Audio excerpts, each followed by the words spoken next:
Hello दोस्तों, स्वागत है हमारे YouTube चैनल में। और इस समय हम पढ़ रहे हैं वर्ल्ड जियोग्राफी सीरीज के अंतर्गत ओशियनोग्राफी यानी समुद्र विज्ञान के बारे में। और कल की क्लास में हम लोगों ने पढ़ा था महासागर क्या होते हैं उनके बारे में, और महासागरों का निर्माण किस प्रकार से हुआ पृथ्वी में उसके बारे में भी हमने अच्छे से डिस्कस किया था।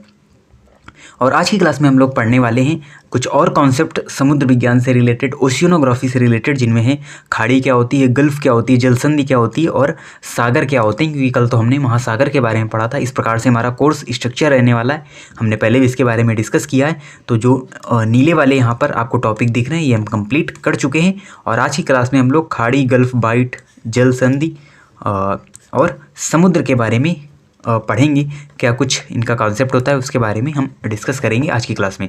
सबसे पहले देखिए, जो हमारा कॉन्सेप्ट आता है वो है बे, यानी कि खाड़ी किसे कहते हैं, खाड़ी किसे कहा जाता है। तो ये देखिए, ये होता है एक जलीय निकाय, और इस जलीय निकाय को ही हम खाड़ी कहते हैं। और इसकी विशेषता क्या होती है कि एक ऐसा वाटर बॉडी जो 3 साइड से कवर्ड हो बाई लैंड, यानी 3 ओर से स्थल से घिरा हो और एक साइड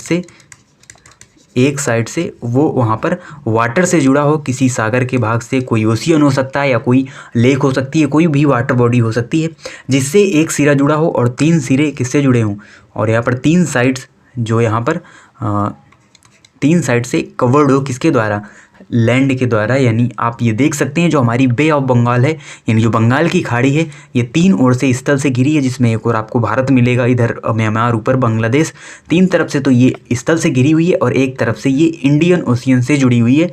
तो इसे हम यहाँ पर खाड़ी कहेंगे, बे ऑफ, यहाँ पर हम इसे बे की संज्ञा देंगे। और देखिए, हिंदी में गल्फ़ को भी खाड़ी कहते हैं और बे को भी खाड़ी ही कहते हैं, बट थोड़ा सा इनमें डिफरेंस होता है, एक माइनर डिफरेंस होता है। और दोनों की विशेषता सेम होती है, 3 ओर से स्थल से घिरी और एक ओर से जल से घिरी। जो एक जलीय निकाय होता है उसे ही हम बे कहते हैं और उसे ही गल्फ़ कहते हैं। बट जो बे होती है ये थोड़ी सी आपकी चौड़ी होगी, इसका जो आप माउथ देखेंगे ये थोड़ा सा यहाँ पर चौड़ा होगा, आप देख सकते हैं यहाँ पर।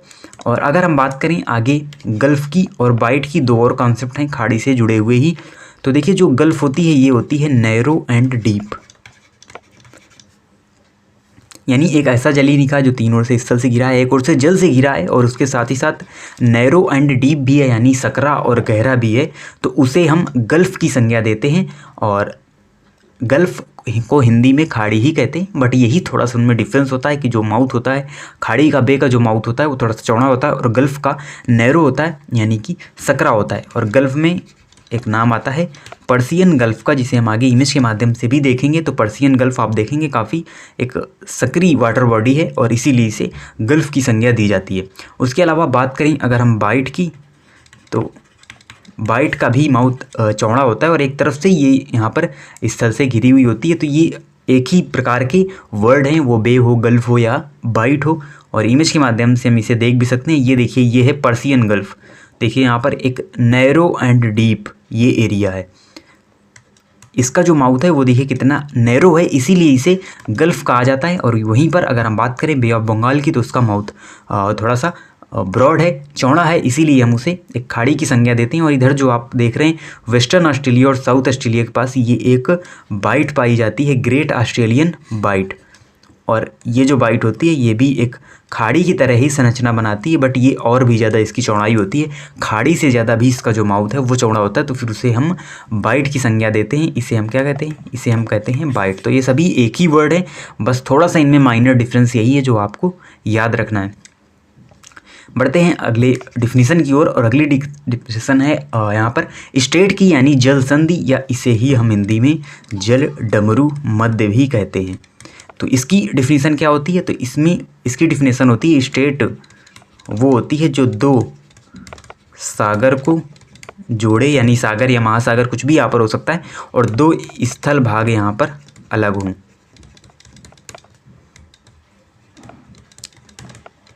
यानी 2 स्थल आपस में अलग होते हैं और 2 वाटर बॉडी यहाँ पर जुड़ती हैं, और उसे ही हम क्या कहते हैं, जल संधि कहते हैं, स्टेट कहते हैं। जैसे अगर हम एग्जाम्पल के लिए देखें तो पाक स्टेट जो कि भारत और श्रीलंका के बीच में स्थित है।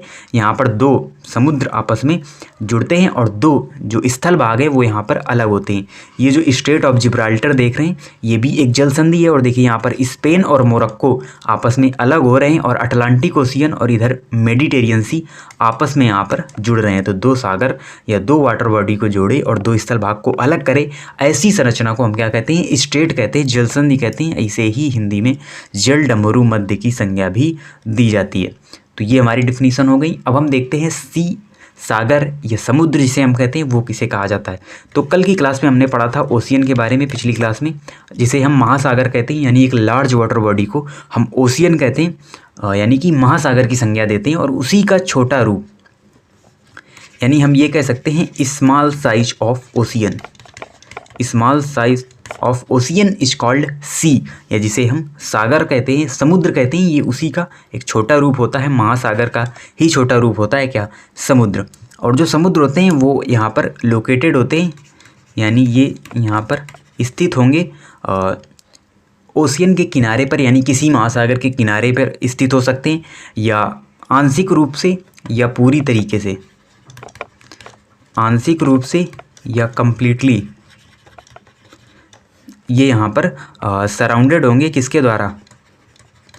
किसी भी कॉन्टिनेंट के द्वारा, यानी किसी भी आइलैंड के द्वारा या आर्किपिलगो के द्वारा, द्वीप समूह के द्वारा ये आंशिक रूप से भी घिरे हो सकते हैं और पूरी तरीके से भी घिरे हो सकते हैं। और ये होते हैं ओशियन का एक स्मॉल साइज, छोटा रूप, और उसी के किनारे पर स्थित होते हैं समुद्र। कई जगह आपको कई सारे समुद्र देखने को मिलेंगे और इनके अलग अलग प्रकार भी होते हैं।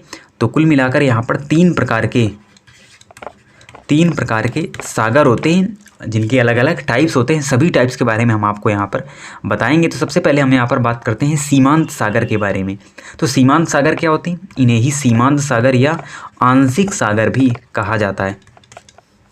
तो देखिए इस प्रकार के जो सागर होते हैं ये पार्शियल इनक्लोज्ड बाय आइलैंड, यानी ये पार्शियल इनक्लोज होते हैं बाई आइलैंड, यानी किसी भी द्वीप समूह के द्वारा ये आंशिक रूप से वहाँ पर बंद होते हैं, यानी एक तरफ से खुला होंगे और एक तरफ से उस आइलैंड के द्वारा घिरे होंगे। और यही जो सागर होते हैं सीमांत सागर या आंशिक सागर सबसे ज़्यादा इंपॉर्टेंट होते हैं, क्योंकि यहीं पर आपको फिश भी मिलेंगी 90%, उसके साथ ही साथ पेट्रोलियम और खनिज भी मिलेंगे। अगर हम एग्जाम्पल की बात करें तो जो पूर्वी चीन सागर है, दक्षिणी चीन सागर है, उसके अलावा भूमध्य सागर है, ये क्या है? ये सभी हमारे सीमांत सागर का प्रकार है। तो इस प्रकार से भी क्वेश्चन पूछे जाते हैं कौन सा सागर निम्न में सीमांत सागर है या अन्य जो प्रकार हैं उनके बारे में। और यहीं पर क्या होता है 90% फिश और जो पेट्रोलियम खनिज है ये सभी इन्हीं सागर के आसपास ही पाए जाते हैं, यानी हम कह लें इकोनॉमी की दृष्टि से काफ़ी ये इम्पोर्टेंट होते हैं सीमांत सागर या आंशिक सागर। उसके अलावा बात करें तो आप ये देख सकते हैं ये मेडिटेरियन सी है जो यहाँ पर पार्शियली इनक्लोज्ड है इन द्वीप समूह के अंतर्गत। अब बढ़ते हैं अगले जो हमारे दो टाइप और हैं, इनमें सबसे पहले आता है ओपन सी, जो कि दूसरा टाइप है। ओपन सी तो नाम से ही लग रहा है खुला सागर। खुला सागर का मतलब होता है ऐसा सागर जो जल धाराओं से घिरा हो, यानी यहाँ पर कोई भी स्थल भाग नहीं होगा। ये केवल और केवल जो भी जल धाराएँ होती हैं जिनके बारे में आगे हम पढ़ेंगे ओशिनोग्राफी की यूनिट में ही, और इसका एग्जाम्पल है एक सारगेसो सी, सारगेसो सागर। यानी यहाँ पर कोई भी स्थल भाग से ये सागर घिरे नहीं होंगे, ये जल धाराओं से घिरे होते हैं और इसीलिए इन्हें ओपन सी की संज्ञा दी जाती है। इमेज के माध्यम से अभी हम आपको दिखाएंगे। और एक अगला जो टाइप है हमारा वो है लैंड लॉक सी। लैंड लॉक का मतलब ही होता है चारों ओर से स्थल से घिरा हुआ। तो ऐसा सी जो चारों तरफ से स्थल से घिरा हो उसे हम कहते हैं लैंड लॉक सी। ये एक अलग टाइप होता है। इसमें क्या होता है जो वो सी होगा उसका जो कनेक्शन होगा, यानी वो कहीं से भी कनेक्ट नहीं होगा किसी भी वाटर बॉडी से, वो एक अलग से ही होगा, यानी स्पेशल होगा, उसी जगह चारों ओर से स्थल से घिरा हुआ होगा।